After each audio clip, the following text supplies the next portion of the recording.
India Pakistan ചരിത്രത്തിൽ ആദ്യമായിട്ട് Asia cup final കളിക്കാൻ പോകുന്നത്. അപ്പൊ അതിന്റെ ഒരു ആവേശത്തിലാണ് ഞാനും. എന്ന് വെച്ചാൽ ഞാൻ ഈ ടൂർണമെന്റ് തുടങ്ങിയ സമയത്ത് ഞാനും ആഗ്രഹിച്ചിരുന്നു ഒരു ഇന്ത്യ പാകിസ്ഥാൻ ഫൈനൽ പറഞ്ഞതെന്ന്. അത് എന്തായാലും സംഭവിച്ചിരിക്കുന്നു. കാരണം ഇന്ത്യ പാകിസ്ഥാൻ മത്സരം പരിശോധിക്കുകയാണെങ്കിൽ 2 തവണ ഇന്ത്യയും പാകിസ്ഥാനും ഈ ഏഷ്യ കപ്പിൽ തന്നെ മാറ്റിവെച്ചു. ആ 2 തവണയും ആധിപത്യ വിജയം എന്ന് പറയുന്നത് ഇന്ത്യക്ക് തന്നെയായിരുന്നു. പാകിസ്ഥാൻ ഒരു മികച്ച പ്രകടനം ഇന്ത്യക്കെതിരെ എവിടെയും കാഴ്ചവെക്കാൻ കഴിഞ്ഞിട്ടില്ല എന്നത് ഒരു ആത്മവിശ്വാസം ഇന്ത്യക്ക് കൂടുതൽ നൽകുന്നതല്ലേ? ഉറപ്പായിട്ടും തീർച്ചയായിട്ടും. ഇപ്പൊ പാകിസ്ഥാനും ഇന്ത്യയും ടീം വെച്ച് കമ്പയർ ചെയ്യണമെങ്കിൽ തന്നെയാണ് ഇന്ത്യക്ക് തന്നെയാണ് മേൽക്കൈ ഉള്ളത്. നമ്മളെ ഡിപ്പാർട്ട്മെന്റ്, ബോളിംഗ് ഡിപ്പാർട്ട്മെന്റ് ആയാലും ബാറ്റിംഗ് ഡിപ്പാർട്ട്മെന്റ്, ഫീൽഡിംഗ് എല്ലാം വെച്ച് നോക്കുകയാണെങ്കിൽ പാകിസ്ഥാനെക്കാട്ടി മുന്നിലാണ് നമ്മളിപ്പോൾ എല്ലാ ഡിപ്പാർട്ട്മെന്റിലും. അതുകൊണ്ട് തീർച്ചയായിട്ടും ഇന്ത്യ തന്നെ ഇത് വിജയിക്കുമെന്നാണ് വിശ്വാസം. ബാറ്റിംഗ് നിരയാണ് നമ്മളൊന്ന് പരിശോധിക്കുകയാണെങ്കിൽ ഓപ്പണിംഗ് ബാറ്റ്മാൻ അത് മികച്ചൊരു തുടക്കം നൽകുന്നു. പിന്നീട് സൂര്യകുമാർ യാദവിൻ്റെ ഒരു ബാറ്റിംഗ് നിരകൾ പരിശോധിക്കുകയാണെങ്കിൽ ഒരു മികച്ച പ്രകടനം കഴിഞ്ഞ കളിയിൽ ഒന്നും നമുക്ക് കാണാൻ കഴിഞ്ഞിട്ടില്ല. ഇന്നത്തെ ഒരു മത്സരത്തിന് അദ്ദേഹത്തിൻ്റെ ഒരു പ്രകടനം, മികച്ചൊരു പ്രകടനം ഇന്ത്യക്ക് അനിവാര്യമല്ലേ? തീർച്ചയായും.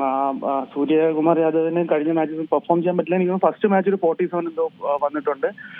പക്ഷെ എനിക്ക് തോന്നുന്നു ഇങ്ങനത്തെ ഉള്ള പ്ലേയേഴ്സ് സൂര്യ അങ്ങനെയുള്ള പ്ലേയേഴ്സൊക്കെ ഇപ്പോൾ നമുക്ക് തന്നെ അറിയാം, കഴിഞ്ഞ ഡൊമസ്റ്റിക്കിലും ഇന്റർനാഷണലിലും ഒരുപാട് എക്സ്പീരിയൻസ് ഉള്ള പ്ലെയർ ആണ് സൂര്യകുമാർ യാദവ്. അതുകൊണ്ട് തീർച്ചയായും ഇങ്ങനെ ഒരു പ്രഷർ മാച്ചസിൽ അല്ലെങ്കിൽ ക്രഞ്ച് മാച്ചസിൽ എന്തായാലും തീർച്ചയായും പെർഫോം ചെയ്യുന്നതെന്ന് തന്നെയാണ് വിശ്വാസം. ഒപ്പം തന്നെ നമ്മൾ എടുത്തു പറയേണ്ട ഒരു കാര്യമാണ് നമ്മുടെ സഞ്ജുവിൻ്റെ കാര്യം. കഴിഞ്ഞ ഒരു മത്സരത്തിൽ മാത്രമാണ് ബാറ്റിങ്ങിന് ഇറങ്ങാതിരുന്നത്.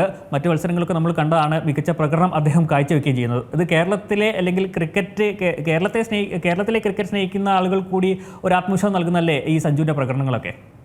തീർച്ചയായും സഞ്ജുവിന്റെ ബാറ്റിൽ കഴിഞ്ഞ ഇന്നിങ്സ് കാണുമ്പോൾ തന്നെ അറിയാം സഞ്ജു നല്ല ഫോമിലാണ് സഞ്ജു ബാറ്റ് ചെയ്യുന്നത്. അത് കണക്ക് തന്നെ സഞ്ജു കീപ്പ് ചെയ്യുന്നതും നല്ല ഉഗ്രനായിട്ട് കീപ്പ് ചെയ്യുന്നുണ്ട് സഞ്ജു.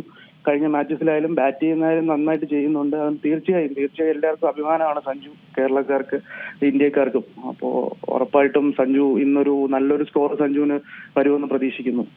എന്തായാലും മിഡിൽ ഓർഡറിൽ തന്നെ മികച്ച പൊസിഷനിൽ ലഭിച്ച് മികച്ച സ്കോർ നേടാൻ ആ സഞ്ജുവിൻ്റെ 6 അടികളൊക്കെ എല്ലാ ക്രിക്കറ്റ് ആരാധകരെയും ആവേശത്തിലാക്കുന്നതാണ്.